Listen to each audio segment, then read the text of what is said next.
米世牙想要世道加入 U20 国家队，这个消息把大家整不会了。而世道本人早在3个小时前就已经和米世牙接触了。世道因为暴力事件被彗星关在了惩戒室，说是惩戒室，看起来跟监狱真的没两样。他被五花大绑，连嘴套都安排上了。这嘴套是生怕他下嘴咬人吗？又是电击又是捆绑。世道暂且了解蓝色监狱的厉害，他放低身段，放我出去啊，四眼仔，我不会再打人了。但下一秒没有得到回应，他又开始鬼吼鬼叫，你再听吧，我要杀了你 fuck。 就在狂吼的时候，门突然开了，接着走进来一个帅哥。米世牙开门见山，嗨恶魔，蓝色监狱对你来说太小了吧，我带你出去，我需要你的自我，为我大闹一场吧。世道有点吃惊，什么情况？但他能感觉到这人身上极具压迫感的气场。说回大厅这边，米世牙没有选择在场的你们，而是选择了世道。栗子头不敢相信，如果世道被选走了，那也就意味着他将会作为 U20 日本国家队一员与蓝色监狱交锋。在彗星心里，蓝色监狱只有2种选择，要么是以米世林为核心，要么是以世道为核心。米世林的个人技术可以让周围都参与进来，产生加成效果。相比之下，世道不管和谁组队都无法形成配合联动，属于自我完成型。彗星想知道，面对即便个人技术相同但性质完全不同的2个利己主义者，选择米世林的他和选择世道的米世牙，到底谁才是正确的呢？15天后，答案将在所有日本球迷的面前揭晓。当然，其他没被选上的人也不是完全没机会了，包括替补在内，可以有23名球员报名。除主力选手外，剩下的12人彗星还没有决定好。这次落选的人要想办法展现自己，抓住最后的机会。至此舞台就算搭建好了，剩下的就靠大家的努力了。这一战，蓝色监狱队如果输了，所有人的未来也将会连同蓝色监狱一起消失。彗星打算在接下来的15天时间，把他们打造成实力足以粉碎 U20 日本国家队的战斗集团。为此，他制定了一系列训练计划，赌上一切去挑战吧，各位璞玉们！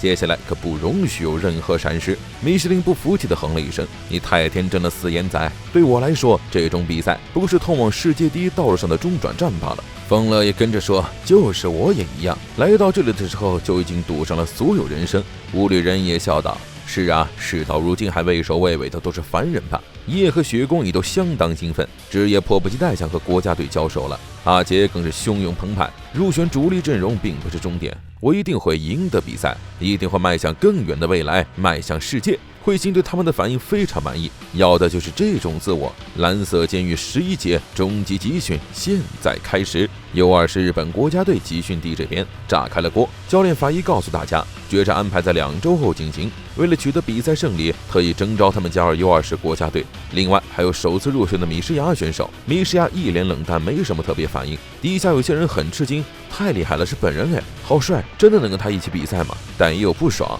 是吗？感觉一副非常讨人厌的王子做派。米世牙是知名足球选手，大家没见过本人也听说过，但是这里还有个看上去很陌生的人。有人说那是米世牙的跟屁虫，世道显然听见了，但他抠了抠鼻子，没什么动静。介绍了米世牙后，法医开始给大家打鸡血，什么赌上日本国家队的尊严，无论如何不能输之类的话，但根本没人搭理。他毕恭毕敬地请米世牙帮忙，说2句振奋士气的话。米世牙只是冷淡地说：“能跟我一起踢球，你们应该感到荣幸。”此话一出，全场冷静。可他的毒誓还没完，我对你们倒是没什么兴趣，但你们这辈子应该不会再有这样的机会了，尽量不要惹我生气。以上这一发言话里话外都是鄙夷和傲气，山堂十分火大，别瞧不起人呐，天才！或许你是世界瞩目的球员，但说到底也就是青训营的水准吧。我可是在国内甲级联赛打主力的前锋，你说话给我小心点。论目前的发展，我比你更好哦。等等，你这个前锋不过就是米世牙说的歪瓜裂枣组成的呕吐物吧？米世牙听完他的话反问：“那又怎样？过几年就是争夺国内的得分王，进入国家队，拿着5000万左右的年薪，然后与写真偶像结婚，组建幸福的家庭，这充其量就是你足球生涯的巅峰了。”听到和写真偶像结婚，闪腾的脑子里已经浮现出了相应的画面。但米世牙想说的是，我只对世界第一感兴趣，我们的野心大小才不一样。就你这块料，但凡觉得刚才那些不错，哪怕只有一点点心动，都成不了世界第一，赶快滚一边去吧！被米世牙当众羞辱，闪堂气得满脸通红，他炸了毛的大喊：“我也想成为世界第一呀！”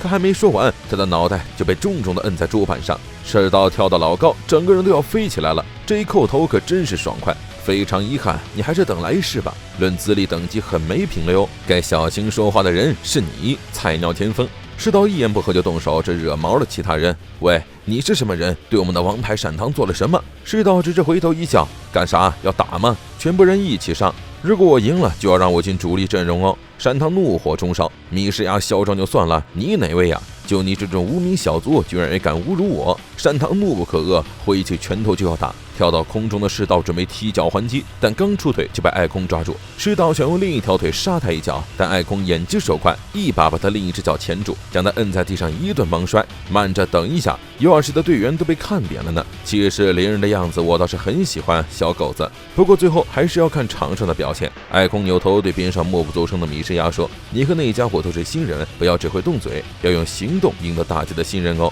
你的身后，我们后卫线会守好的。”身为国家队队长的艾空，这擒拿手的实力不是盖的，只是这胡子巴拉的形象看着似乎有点成熟了呀。别看他现在19，看起来像39，说不定等他39的时候还长这样，这不就是冻龄美男吗？说回蓝色监狱这边，所有人都全心全意地投入训练。中场休息的前切给疯了阿杰看，彗星给的国家队的情报：U20的后防线有点东西，高大型后卫艾空已经受到了意大利甲级联赛球队的报价。这支球队的基本以他为中心打防守反击，疯了想只要击溃他们不就行了？前切寻思，人家毕竟是由日本20岁以下最强球员组成的豪华球队，我们这边只能靠攻击力去挑战，他们可不是轻易能战胜的对手啊！疯了还是那个回答。所以只要击溃他们不就行了？阿杰无语，道理大家都懂，但是从刚才开始到现在，你就只会说这一句话吗？可确实是这样啊，有什么不对的吗？只要击溃他们不就行了？这时广播通知大家，上午的训练结束，可以休息了。阿杰当然也想击溃他们，可是总感觉自己现在能力还不够。那时候专注带来的强力表现，还只是偶尔发生的运气而已。他还没想通自己要怎么做才能熟练运用那种技能。阿杰一边想一边走，路过体能训练室的时候，发现米士林还在热血训练。喂，休息了，你也稍微喘口气儿吧。米士林让他不要把自己跟他们相提并论，如果你是来捣乱的，就马上给我出去。阿杰当然不是这个意思，要是太拼命把身体搞坏了就不好了吧。但米士林火气很大，要是搞坏了，就说明我只有那点本事。好不容易有机会可以和我哥，不是和米世牙较量，可以击败他，超越他，你知道我多渴望这一刻吗？阿杰被他的决心和反应吓得一愣，但见他累得躺倒在地，还是忍不住上前递水。米士林有点嫌弃，我才不要那种喝剩的东西，不要。阿杰说自己没有别的意思，你要是现在倒下，蓝色监狱就完了，对我来说这不是什么好事，所以不要给我添麻烦，喝吧。米士林闷哼一声，不情愿接过了他递过来的水，还随口说了句幼稚。阿杰一边转身一边说：“少来吧你。”阿杰想到自己还是第一次见到林脸上那种表情，自己想和他一样赢下比赛。很快，下午的训练开始了。彗星通知所有人到会议室集合。第一天，筋骨已经打开，身体也差不多活动开了，该聊聊奇迹的方程式了。在此之前，他先告诉大家一个概念。Follow， 让我来告诉你们什么是世界第一射手不可或缺的燃烧生命的方法。